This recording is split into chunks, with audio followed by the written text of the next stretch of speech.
Okay, we'll talk more about this when we talk about the central bank. The other one is budget deficit.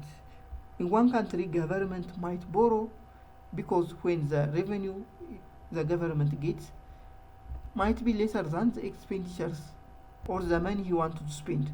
This time the government borrows to finance its deficits. This is the budget deficit. Current account deficit means the difference between import and export. This highly affects the exchange rate or the strength of currency of that country. To understand most of these concepts around here, which saying that current account deficit, exchange rate, we should understand this thing, and after that we look at the government policy and finish the economic analysis.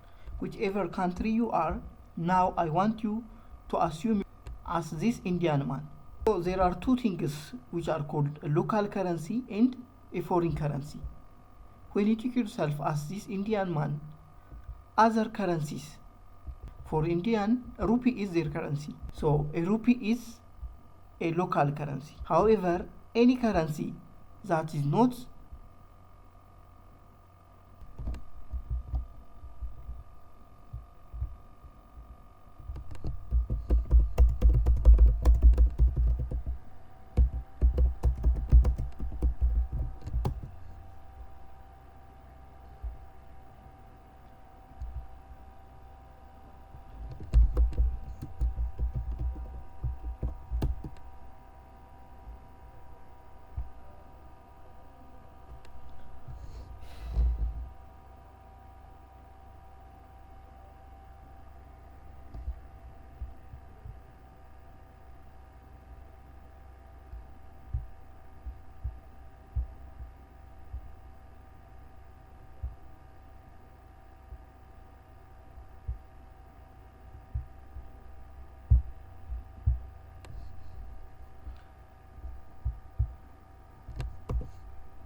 because there are a lot of currencies other than rupee and all of them are a foreign currency for this person. So if you understand what a local currency and foreign currency is, it's time to know what a direct exchange rate and indirect exchange rate are. You can easily understand what a direct exchange rate and indirect exchange rate is just by remembering this picture solely.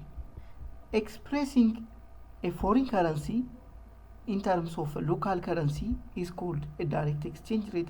However, expressing a local currency in terms of a foreign currency is called an indirect exchange rate.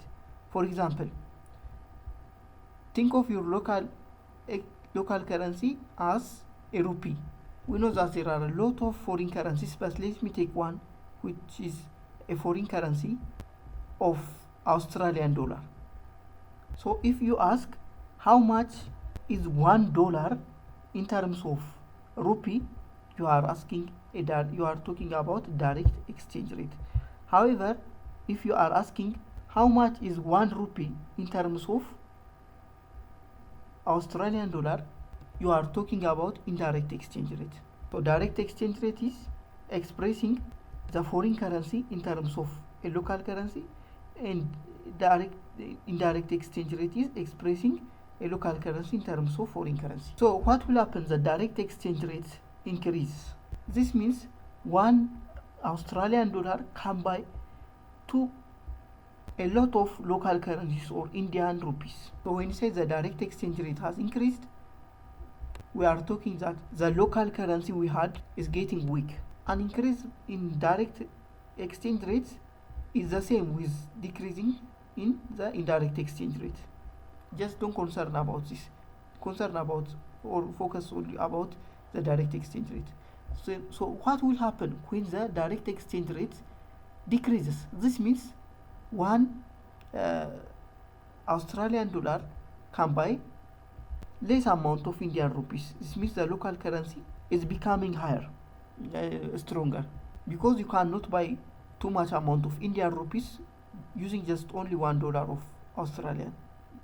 Also, the decrease in direct exchange rates is the same with an increase with or increasing with indirect exchange rate. However, still don't focus on this. Just focus on the